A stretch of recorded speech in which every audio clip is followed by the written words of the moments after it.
আসসালামু আলাইকুম এভরিওয়ান, কেমন আছেন সবাই? আশা করছি সবাই অনেক ভালো আছেন। আজকে শুকনো চালের গুঁড়ি দিয়ে হাতে কাটা সেমাই পিঠা, চুই পিঠা বা চুষি পিঠার রেসিপি শেয়ার করব আপনাদের সাথে। আর এই পিঠাটি বিভিন্ন অঞ্চলে বিভিন্ন নামেই ডেকে থাকেন, তবে আমাদের এখানে সেমাই পিঠার নামেই এই পিঠাটি পরিচিত। যেহেতু আমরা বাঙালি, তাই শীতকালে পিঠা খাবো না এটি কখনো হয়? শীতকালীন জনপ্রিয় পিঠার মধ্যে কিন্তু সেমাই পিঠা একটি অন্যতম পিঠা। চলুন দেখা যাক কিভাবে সেমাই পিঠাটি তৈরি করি। সেমাই পিঠা তৈরি করার জন্য এখানে কিছু শুকনো চালের গুঁড়ি নিয়েছি। এখানে 800 থেকে 900 গ্রামের মতো চালের গুঁড়ি আছে। কড়াইয়ে পানি দিয়েছি, পানিটা এরকম টকবক করে ফুটে উঠলে এর মধ্যে পরিমাণ মতো একটু লবণ দিয়ে চালের গুঁড়ি দিয়ে দেব। সবগুলো দেব না এখানে আমি 600 গ্রামের মতো চালের গুঁড়ি দিয়েছি, কিছুটা রেখে দিয়েছি যেহেতু আমার এই পিঠাগুলো আবার কাটার সময়ও চালের গুঁড়িটা ব্যবহার হবে। ঢাকনা দিয়ে ঢেকে একটু ভাপিয়ে নিলাম। এখন নিচে পানি আছে, পানিটা অনেকটাই শুকিয়ে গেছে, উল্টিয়ে পাল্টিয়ে দিয়েছি। এখানে যদি পানির পরিমাণটা কম থাকে তাহলে আর একটু পানি দিয়ে ঢাকনা দিয়ে ঢেকে 2 মিনিটের মতো ভাপ দিলেই সিদ্ধ হয়ে যাবে। চালের গুঁড়ি সিদ্ধ করতে কিন্তু অনেকটা সময় লাগে না, পরিমাণ মতো পানি দিয়ে 3 থেকে 4 মিনিটে ভাপ দিলেই সিদ্ধ হয়ে যাবে। দেখুন আমার চালের গুঁড়িগুলো সিদ্ধ হয়ে গেছে। এখন আমি এগুলো একটি বলে নামিয়ে নিয়েছি। অল্প একটু ঠান্ডা হলে মানে হাতে সইতে পারে এরকম সময়ে চালের গুঁড়িগুলো যে সিদ্ধ করে রেখেছিলাম সেগুলো ভালো করে মুথে নিচ্ছি। মুথে সুন্দর একটি ডো তৈরি করে নেব, যাতে করে এর মধ্যে কোনো দলা পেকে না যায়। একদম ঠান্ডা করা যাবে না। দেখুন সুন্দর একটি ডো আমার তৈরি হয়ে গেছে। এখন পিঠাগুলো তৈরি করে নেব। আজকে আমি 3 ভাবে পিঠা তৈরি করে দেখাবো। প্রথমেই তৈরি করে দেখাচ্ছি যারা অনেক এক্সপার্ট এই সেমাই পিঠা তৈরি করতে, তারা এইভাবে তৈরি করে থাকেন।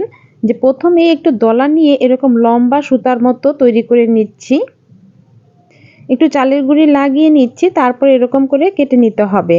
হাতের আঙ্গুলে চেপে চেপে ধরে রেখে এরকম কেটে নিয়ে ডলা দিলেই তৈরি হয়ে যাবে সেমাই পিঠা।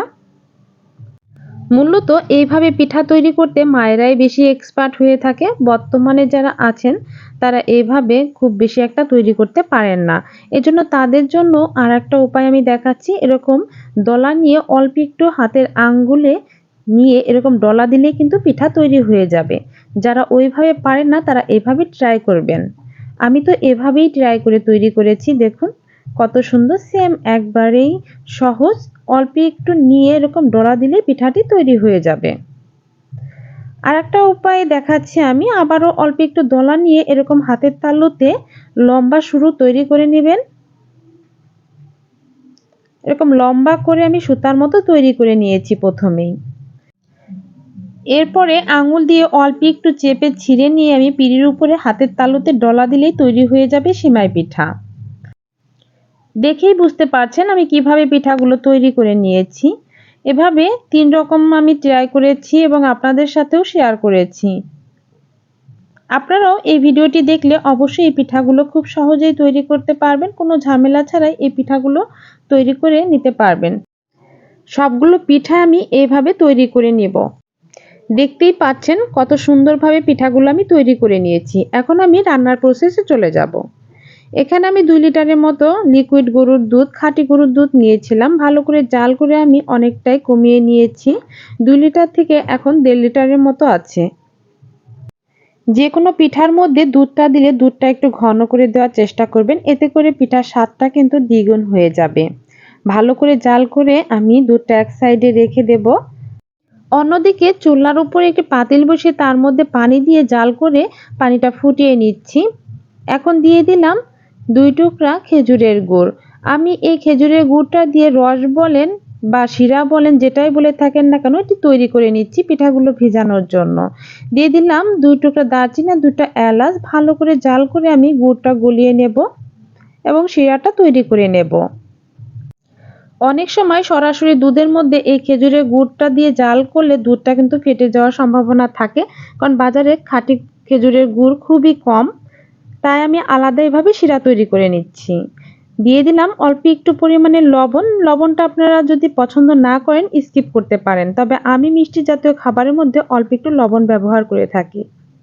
আমার শিরাটা তৈরি হয়ে গেছে। এখন অল্প একটু ঠান্ডা করে আমি ওই দুধের মধ্যেই দিয়ে দেব।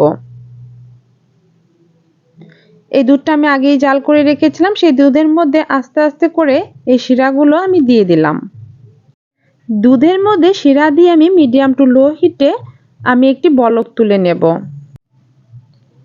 দুধ এবং শিরা ফুটে উঠলেই কিন্তু পিঠাগুলো আমি দিয়ে দেব। আর এই পিঠাগুলো অনেক বেশি জাল করা যাবে না। দুধ এবং শিরা ফুটে উঠেছে, এখন এর মধ্যে আমি দিয়ে দেব পিঠাগুলো। পিঠাগুলো দিয়ে আলতো হাতে নেড়েচেড়ে দিতে হবে, না হলে দলা পেকে যেতে পারে। তাই পিঠাগুলো দেওয়ার সময় অবশ্যই লো হিটে রাখবেন চুলার আঁচটা। আমি ভালো করে একটু নেড়েচেড়ে দিচ্ছি পিঠাগুলো, যাতে করে দলা পেকে না যায়। এখন মিডিয়াম হিটে 2 থেকে 3 মিনিটের মতো জাল করে নেব। 1 থেকে 2টা বলক তুলে আসলেই পিঠাগুলো রান্না কিন্তু কমপ্লিট হয়ে যাবে।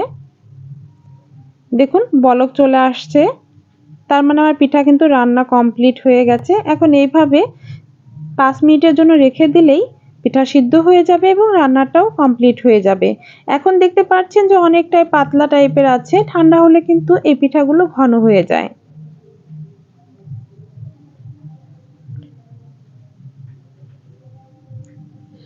ব্যাস কমপ্লিট। 2-3 মিনিটের মতো রান্না করে নিলেই পিঠা রান্নাটা কমপ্লিট হয়ে যায়। আমার রান্নাটা কমপ্লিট হয়ে গেছে, এখন আমি সার্ভ করে নেব। দেখুন ঠান্ডা হওয়ার পরে অনেকটাই পিঠা ঘন হয়ে গেছে এবং শক্ত হয়ে গেছে।